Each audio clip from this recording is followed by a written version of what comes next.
authenticate whatever you said, because otherwise that should be taken off the record. माननीय सदस्य Shri Chandrashekhar ji. Madam धन्यवाद सभापति महोदय। आओ झुककर सलाम करें उनको जिनके हिस्से में मकाम आता है। बहुत खुशनसीब होते हैं वो लोग जिनका लहू देश के काम आता है। मैं सबसे पहले ऑपरेशन सिंदूर में जो हमारे देश की सेना है उसने जो पराक्रम दिखाया, शौर्य दिखाया, उसके लिए उनको सैल्यूट करता हूं, जय भीम करता हूं। और पहलगाम हमले में जो निर्दोष हमारे नागरिक शहीद हुए या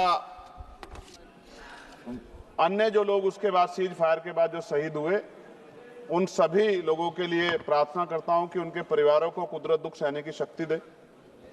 महोदया, मेरे कुछ सवाल हैं सरकार से।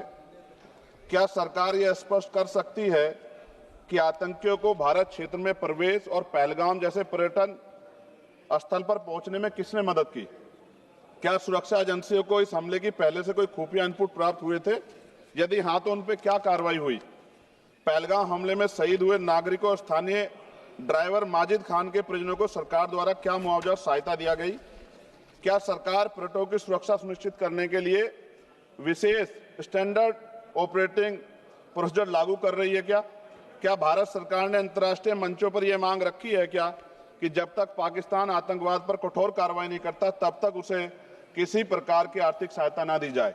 ऑपरेशन सिंदूर के बाद जब पाकिस्तान ने जवाबी हमले किए और 21 भारतीय नागरिक शहीद हुए, यहां तक कि हमारे गुरुद्वारों को भी निशाना बनाया गया, तब सरकार ने सीज फायर की अनुमति क्यों दी? क्या यह भारत की कूटनीति कमजोर नहीं दर्शाता? सभापति महोदया, मुजफ्फरनगर में हमारे जिला सचिव हैं भाई कामिल, उनके परिवार के 2 बच्चे भी इस हमले में शहीद हुए थे। क्या सरकार ये मानती है कि टीआरएफ द्वारा इस हमले में खासतौर पर हिंदू पर्यटकों को निशाना बनाना भारत में सांप्रदायिक द्वेष को बढ़ावा देने का प्रयास था? यदि हाँ, तो इसे रोकने हेतु सरकार ने क्या रणनीति बनाई? सरकार उस मुस्लिम पोनी ऑपरेटर को क्या सम्मान देगी जिसने अपनी जान देकर तीर्थ यात्रियों की रक्षा की? क्या उसे शहीद घोषित किया जाएगा? पाकिस्तान को हाल ही में आईएमएफ द्वारा $2 अरब से अधिक की सहायता राशि दी गई है।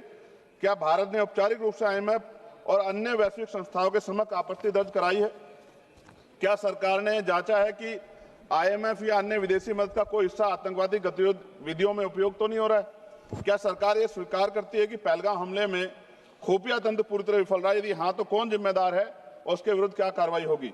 क्या सरकार स्पष्ट कर सकती है इतने भारी सुरक्षा प्रबंधों के बावजूद टीआरएफ जैसे आतंकवादी संगठन के सदस्य भारत में प्रवेश कैसे कर जाते हैं? क्या सरकार ये बताएगी पहलगाम जैसे संवेदनशील क्षेत्र में सुरक्षा समीक्षा अंतिम बार कब की गई थी और उसमें क्या कमियां चिन्हित की गई थी? प्रधानमंत्री जी ने इस हमले के बाद पहलगाम का दौरा क्यों नहीं किया जबकि देश भर में भावनात्मक उबाल था? क्या सरकार ने शहीद हुए नागरिकों के परिजनों को आर्थिक मदद व स्थायी सहायता प्रदान की? यदि हाँ, तो उसका विवरण सदन में प्रस्तुत करें। महोदया, सरकार के लोग सेना के सम्मान की बात करते हैं। इस घटना के बाद सेना के जवान अमरनाथ यात्रा की ड्यूटी पर जा रहे थे, ऐसी रेल दी गई उनको जिसकी हालत बड़ी खराब थी। सेना के जवानों ने मना कर दिया कि हम इस रेल में नहीं बैठेंगे। 4 दिन बाद बदलनी पड़ी। और सरकार के नेताओं की भाषा देखिए, कर्नल सोफिया कुरैशी के बारे में किस तरह के शब्द यूज किए गए, इन पे भी हमें चिंता करनी चाहिए। देश की सेना के लिए मेरी मांग है महोदया कि सेना और अर्धसैनिक बलों के वेतन को टैक्स मुक्त किया जाए, बैटल ऑफ ऑनर से सम्मानित, क्योंकि ये इस समय ऐसा विषय चल रहा है कि देश की सेना पे हमें गौरव है, गर्व है, लेकिन जिस तरह से आतंकवादी गतिविधियां बढ़ी है, मेरी मांग है कि बैटल ऑफ ऑनर से सम्मानित चमार रेजिमेंट को बहाल किया जाए, Gurjar regiment, Mehtar regiment, Yadav regiment बनाई जाए, क्योंकि देश का जो किसान का मेरा उसके अंदर देश का जो गांव में रहने वाला जो व्यक्ति है उसके अंदर देश प्रेम का जज्बा बहुत जबरदस्त है। अगर इनको मौका मिलेगा तो शायद पाकिस्तान छोड़िए, चाइना की हिम्मत भी नहीं होगी कि हमारे देश की तरफ आंख उठा के देख ले। महोदया, बाबा साहब अंबेडकर कहते थे हम प्रथम और अंत्य भारतीय हैं। भारत की आन पे जब आंच आती है तो जिस तरह इस बार प्रदर्शन हुआ, एकजुट रहा देश, सारा विपक्ष हो पक्ष हो सब एकजुट रहे, ऐसे हमें एकजुट रहना चाहिए। अगर हम एकजुट रहेंगे तभी हम आतंकवादियों से लड़ पाएंगे। महोदया, 1965, 71, 1999 के युद्ध में किसी भी अरब देश ने पाकिस्तान का साथ नहीं दिया था, लेकिन आज एक भी अरब कंट्री हमारे फेवर में नहीं खड़ी। क्या हमें अपनी फॉरेन पॉलिसी पर नहीं सोचना चाहिए कि ऐसा क्या हो गया कि हमारी राजनीतिक जो भारतीय की लोकल राजनीति है, इसके चक्कर में क्या हमारी फॉरेन पॉलिसी या हमारे मित्रों को के मन में पीड़ा तो नहीं पहुंच रही है? पाकिस्तान ने कहा और आपने मान लिया, और आपने सीज फायर का आज रक्षा मंत्री जी को मैंने सुना, उन्होंने कहा भाई, उन्होंने कहा कि महाराज हाथ जोड़ते हैं, छोड़ो। उन्होंने कहा और आपने मान लिया, लेकिन फिर उसके बाद 10 तारीख को दोबारा से जो है ड्रोन उड़े और 15 लोग शहीद हुए, 43 लोग घायल हुए। हम अपने आम नागरिकों को क्यों, जबकि मान रहे हैं, मैंने रक्षा मंत्री जी को सुना, वो कह रहे हैं कि ऑपरेशन सिंदूर खत्म नहीं हुआ, ये रोका गया, इसका मतलब हमें खतरा है कि दोबारा भी हमला हो सकता है।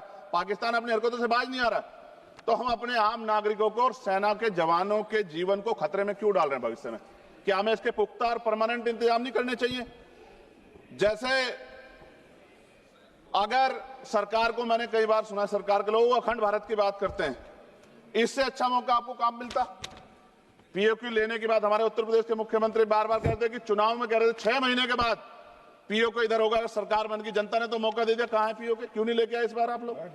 तो पहली सीढ़ी तो इस बार ही चढ़ गए थे। जिस तरह से मीडिया ने माहौल बनाया था मोदिया, तो ऐसा लगा कि अगर देश की सेना ने जो हिम्मत जुटाई थी, सरकार मदद करती, तो माननीय नरेंद्र मोदी जी पाकिस्तान के भी प्राइम मिनिस्टर होते इस बार, इसी बार, और फाइनेंस मिनिस्टर बैठी है हमारी, ये पाकिस्तान की फाइनेंस मिनिस्टर होती। इस तरह के हालात बने हुए थे और ऐसा मौका चूकना ही नहीं चाहिए था। ले लेते, इससे अच्छा मौका कैसे मिलता? पूरा देश एकजुट था। मोदी, मैं खत्म करूंगा, पूरा देश एकजुट था, इससे अच्छा मौका कहां था? लेकिन अब अमेरिका में बैठ के कोई देश के फैसले कर ले तो देश की गरिमा पे, संप्रभुता पे बहुत बड़ा हमला है। इसको हमें समझना चाहिए, हमें समझना चाहिए किसी की हैसियत नहीं है। भारत दुनिया में इकलौता ऐसा देश है जिसका कोई मुकाबला नहीं कर सकता है। यहाँ का 140 करोड़ देशवासी एकजुट खड़ा है और सबको जवाब दे सकता है। मोदी, आज खत्म करते हुए कहूंगा, अमरनाथ की यात्रा आ रही है अगस्त के फर्स्ट वीक में, चल भी रही है, नहीं चल रही। अनुराग भाई, आपको बोलने का मौका नहीं दिया, आप ये नाराजगी मेरे ऊपर मत उतारो। आप लड़ो ना उनसे, आप लड़ो चेयर से, मुझे काहे को करना। खत्म हो रही है अमरनाथ की यात्रा, खत्म होने वाले, सुरक्षा के पुख्ता इंतजाम होने चाहिए और दोबारा ऐसी कोई घटना ना हो। लेकिन अंत में महोदय मैं कहूंगा, आम लोगों की जान भी गई, क्या सरकार ने उन परिवारों को मुआवजा दिया है? क्या उनके जीवन का कोई मूल्य नहीं? जिन्होंने अपने परिवार खोए, जिन्होंने अपना घर का बेटा, पति, घर का कमाने वाला खो दिया, उनका भी तो अधिकार बैठता है। सरकार ने क्या मुआवजा दिया, इस बात की जानकारी भी सरकार को पटल पर रखनी चाहिए, सामने रखनी चाहिए। और अंत में मैं धन्यवाद दूंगा भारतीय सेना को और भारत का जो प्यार है कि पाकिस्तान और आतंकवादियों के भरसक प्रयास था कि यहां सांप्रदायिकता का माहौल बन जाए, लेकिन देशवासियों ने समझदारी दिखाई। और कश्मीरियों को भी मैं बहुत धन्यवाद देता हूं कि उन्होंने कोशिश की कि किसी भी तरह से कश्मीर के ऊपर जो ये इतना बड़ा इल्जाम लगा है, ये इल्जाम में कश्मीरी शामिल ना हो और ऐसे आतंकवादियों पर सख्त कार्रवाई। पता लगा है कि महादेव, ऑपरेशन महादेव हुआ है और यही पता लगा कि वो तीनों आतंकवादी मारे गए। लेकिन मैंने अखबार में ये भी पढ़ा था कि वो जो मुख्य आरोपी था कुछ दिन पहले पाकिस्तान में था। कोई पिकनिक चल रही है कि उधर भी चले जाते, इधर भी आ जाते? क्या है बॉर्डर पे ऐसा? ये बताना चाहिए ना देश को। मैं आपका धन्यवाद करूंगा और भारत की महान सेना को मैं बधाई देता हूं, उनके लिए मंगल कामना करता हूं। जय भीम, जय भारत। महोदय धन्यवाद। माननीय सदस्य श्री N. K. प्रेम